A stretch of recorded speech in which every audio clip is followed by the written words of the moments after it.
Hello friends and welcome to my channel Satty Locks. दोस्तों, आजकल दो क्रिकेटर्स बहुत ही ज़्यादा सुर्खियों में हैं। इनमें से एक क्रिकेटर का तो करियर ऑलमोस्ट अब ख़त्म हो चुका है, तो वहीं दूसरे क्रिकेटर का करियर अभी ख़त्म होने की कगार पे बताया जा रहा है। जी हाँ दोस्तों, हम बात कर रहे हैं विनोद कांबली और पृथ्वी शॉ के बारे में। विनोद कांबली और पृथ्वी शॉ बहुत ही ज़्यादा टैलेंटेड क्रिकेटर्स रहे हैं और दोनों ही डिफरेंट डिफरेंट इराज में खेले हैं। जहां विनोद कांबली का करियर अब लगभग खत्म हो चुका है, तो वहीं पृथ्वी शॉ के बारे में कहा जा रहा है कि उनका भी करियर लगभग अब खत्म ही हो जाएगा। और इस वीडियो में आज हम जानेंगे कि ऐसा क्यों कहा जा रहा है। पृथ्वी शॉ अभी रिसेंटली आईपीएल में अनसोल्ड गए हैं और कई लोगों का मानना है कि विनोद कांबली के 2.0 वर्जन वो बन चुके हैं। कई लोगों का ये भी मानना है कि वो विनोद कांबली की राह पर चल पड़े हैं। तो आइए आज हम इस वीडियो में जानेंगे ऐसे 5 रीजंस जो कि सिमिलैरिटी है बिटवीन विनोद कांबली एंड पृथ्वी शॉ, जिस वजह से इस तरह के अनुमान लगाए जा रहे हैं। Reason number 1, background. Prithvi Shaw और विनोद कांबली दोनों ही काफ़ी मिडिल क्लास फैमिली से आते हैं। दोनों के ही काफ़ी हम्बल बैकग्राउंड रहा है। जहां विनोद कांबली के पिता एक लोकल क्रिकेटर थे, तो वहीं पृथ्वी शॉ के पिता एक वैसे तो कपड़ों के व्यापारी थे, लेकिन जब महज 6 साल की उम्र में उन्होंने अपने बेटे पृथ्वी शॉ को क्रिकेट खेलता हुआ देखा, तो वे उनसे काफ़ी प्रभावित हुए और डिसाइड किया कि वे पृथ्वी शॉ को प्रॉपर क्रिकेट की कोचिंग दिलाएंगे। तो अगर कुल मिला के देखा जाए तो दोनों के ही पिता थे जिन्होंने उनको काफ़ी अर्ली एज में क्रिकेट खेलने के लिए मोटिवेट किया। Number 2, early career. Vinod Kambli की अगर पहले बात की जाए तो विनोद कांबली के बारे में उनके कोच रमाकांत आचरेकर उन्हें सचिन तेंदुलकर से ज़्यादा अच्छा स्ट्रोक प्लेयर बताते थे। इनफैक्ट इन दोनों ही क्रिकेटर्स ने मिलकर एक बार एक हैरिस शील्ड टूर्नामेंट में रिकॉर्ड पार्टनरशिप बनाई 664 रन्स की, जिसमें विनोद कांबली का ज़्यादा बड़ा स्कोर था सचिन तेंदुलकर से। हालांकि इस रिकॉर्ड को आगे चलकर खुद पृथ्वी शॉ ने ही तोड़ा।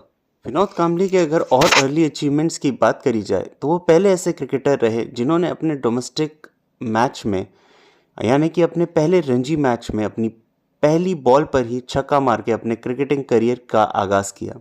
इसके बाद अगर उनके इंटरनेशनल क्रिकेट करियर की बात करी जाए तो आते साथ ही लगातार 2 टेस्ट में डबल सेंचुरी मारकर वो इंडिया की तरफ से पहले ऐसे बैट्समैन बने जिसने सबसे जल्दी और सबसे तेज़ 1000 रन अपने पूरे किए। वहीं दूसरी ओर पृथ्वी शॉ सबसे पहले लाइमलाइट में तब आए जब उन्होंने विनोद कांबली और सचिन तेंदुलकर के हैरिस शील्ड टूर्नामेंट का रिकॉर्ड तोड़ा। वो रिकॉर्ड जो 664 रन पार्टनरशिप का था, उसमें रिकॉर्ड तोड़कर पृथ्वी शॉ 500 रन बनाने वाले पहले बल्लेबाज भी साबित हुए। इसके बाद उन्होंने अपने डोमेस्टिक क्रिकेट में पहले ही मैच में सेंचुरी मारी। अंडर 19 क्रिकेट वर्ल्ड कप में इनकी कैप्टनसी में इंडिया वर्ल्ड कप भी जीती और यहाँ पर भी उन्होंने सेंचुरी ही पहले मैच में मारी और यहाँ तक कि अपने पहले टेस्ट मैच में भी ये सेंचुरी मारने में सफल रहे। इसके बाद इन्होंने आईपीएल में भी खूब रनों की बरसात करी। इतना प्रॉमिसिंग डेब्यू देने के बाद दोनों ही क्रिकेटर्स को काफ़ी ज़्यादा टैलेंटेड बताया गया। जहां ब्रायन लारा से कंपैरिजन हुई विनोद कांबली की, ये कहा गया कि विनोद कांबली का स्ट्रोक बिल्कुल ब्रायन लारा की तरह है और वो नेक्स्ट ब्रायन लारा बन सकते हैं। तो वहीं पृथ्वी शॉ के बारे में तो ये कहा गया कि वो सचिन तेंदुलकर और वीरेंद्र सहवाग का कॉम्बो हैं। बट अफसोस की बात ये रही कि इतने अच्छे प्रॉमिसिंग डेब्यू के बाद भी इन दोनों क्रिकेटर्स का आगे चलकर फॉर्म गिरता चला गया और उसके बाद ये टीम से ड्रॉप होते चले गए। Reason number 3, lifestyle. Vinod Kambli और पृथ्वी शॉ दोनों ही क्रिकेटर्स के बारे में ये कहा जाता है कि ये अर्ली सक्सेस देख के काफ़ी ज़्यादा कैरिड अवे हो गए थे। जहां विनोद कांबली के बारे में कहा जाता था कि वो अपने यंग डेज में काफ़ी ज़्यादा अल्कोहल पीते थे और पार्टीज करते थे, तो वहीं अभी पृथ्वी शॉ के बारे में भी ये कहा जाता है कि वे काफ़ी ज़्यादा क्लबिंग करते हैं और फ्रीक्वेंटली अल्कोहल भी कंज्यूम करते हैं। Number 4, controversies. पृथ्वी शॉ और विनोद कांबली दोनों ही बहुत ज़्यादा कंट्रोवर्शियल क्रिकेटर्स रहे हैं। जहां विनोद कांबली के इतने बड़े करियर में रिटायरमेंट के बाद वो एक के बाद एक कभी न कभी कंट्रोवर्सीज में पड़ते रहे, तो वहीं पृथ्वी शॉ अपने छोटे से क्रिकेटिंग करियर में अभी तक 2-3 बार कंट्रोवर्सीज में आ चुके हैं। अपने रिटायरमेंट के बाद विनोद कांबली पार्ट बने दो कंट्रोवर्शियल शोज के, सच का सामना और बिग बॉस।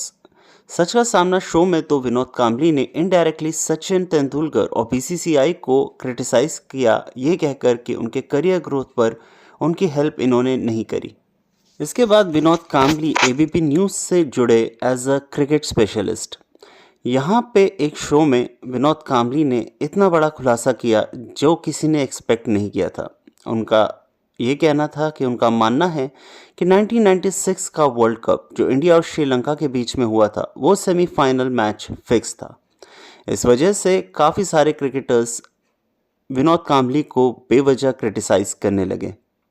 वहीं दूसरी ओर पृथ्वी शॉ की पहली कंट्रोवर्सी तब सामने आई जब वे एक बार अपने फ्रेंड्स के साथ क्लबिंग कर रहे थे और वहां पर कुछ फैंस ने उनसे सेल्फी मांगी। जब उन्होंने सेल्फी देने के लिए मना कर दिया तो एक सपना नाम की लड़की ने उन पर अटैक करने की कोशिश करी।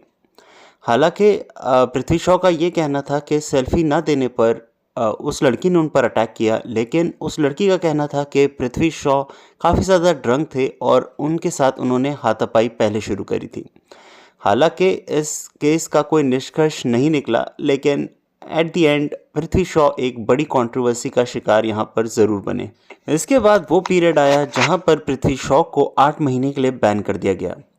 दरअसल पृथ्वी शॉ ने एक कफ सिरप कंज्यूम किया था जिसमें एक टर्बुलाइन पाया गया जो कि वाडा क्रिकेट द्वारा बैंड है। आईसीसी ने तो पृथ्वी शॉ के ऊपर कोई भी कार्रवाई नहीं करी, लेकिन बीसीसीआई ने एक स्ट्रिक्ट कदम उठाया और पृथ्वी शॉ को 8 महीने के लिए सस्पेंड कर दिया। Number 5, current situation. अगर विनोद कांबली की करंट सिचुएशन के बारे में बात की जाए तो आज उनकी इतनी बुरी हालत है कि वे 30,000 रुपये पर मंथ पेंशन में गुजारा कर रहे हैं जो उन्हें बीसीसीआई से मिलती है। हालांकि उन्होंने कई सारे क्रिकेटर्स से मदद की गुहार लगाई है और कई सारे क्रिकेटर्स ने उनकी मदद करने का वादा भी किया है।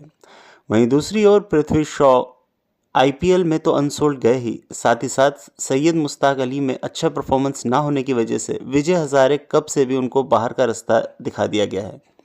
कई लोगों का कहना है कि पृथ्वी शॉ काफ़ी इनडिसिप्लिन रहे जिस वजह से वे अपनी फिटनेस पे भी बिल्कुल भी ध्यान नहीं देते थे और आज बिल्कुल ही अनफिट क्रिकेटर हैं। वो क्रिकेटर जिससे कहा गया था कि ये नेक्स्ट सचिन तेंदुलकर बन सकता है, वो 24 साल की उम्र में डोमेस्टिक क्रिकेट में भी कमबैक नहीं कर पा रहे हैं। जाहिर सी बात है, एक ऐसा क्रिकेटर जिसके बारे में कहा गया था कि अपकमिंग सुपरस्टार बनेगा क्रिकेट की दुनिया का, वे आज बिल्कुल भी डिसिप्लिन नहीं है। उनका जिस तरह से वेट बढ़ा है उससे साफ पता चलता है कि उन्होंने अपनी फिटनेस पर बिल्कुल भी ध्यान नहीं दिया है। ज़रूरी है कि पृथ्वी शॉ विराट कोहली जैसे क्रिकेटर को अपना रोल मॉडल बनाएं और अपनी फिटनेस पर काम करें और अपने पिता जिनका ये सपना है कि पृथ्वी शॉ को एक बड़ा क्रिकेटर बनता देखें, उनकी गाइडेंस में अपना एक डिसिप्लिन अप्रोच रखें। और आज वे केवल 24 साल के हैं, अभी भी उनके पास पूरा समय है कि वो 10-12 साल और क्रिकेट खेल सकते हैं अगर वो अपनी फिटनेस पर ध्यान दें। दोस्तों, इस वीडियो के एंड में मैं आपको एक और बात बताना चाहूँगा कि डिसिप्लिन ऑलवेज बीट्स टैलेंट। पृथ्वी शॉ और विनोद कांबली जैसे क्रिकेटर्स टैलेंटेड थे बट वो डिसिप्लिन नहीं थे। वहीं दूसरी ओर बड़े बड़े क्रिकेटर्स लाइक महेंद्र सिंह धोनी, सचिन तेंदुलकर, विराट कोहली, रोहित शर्मा, ऐसे क्रिकेटर्स भी अक्सर पार्टीज में नजर आते थे, पार्टियां करते थे, but they have not done any enjoyment at the cost of cricket. उम्मीद है आपको ये वीडियो पसंद आया होगा। अगर पसंद आया हो तो वीडियो को लाइक करें, शेयर करें और मेरे चैनल को सब्सक्राइब करें।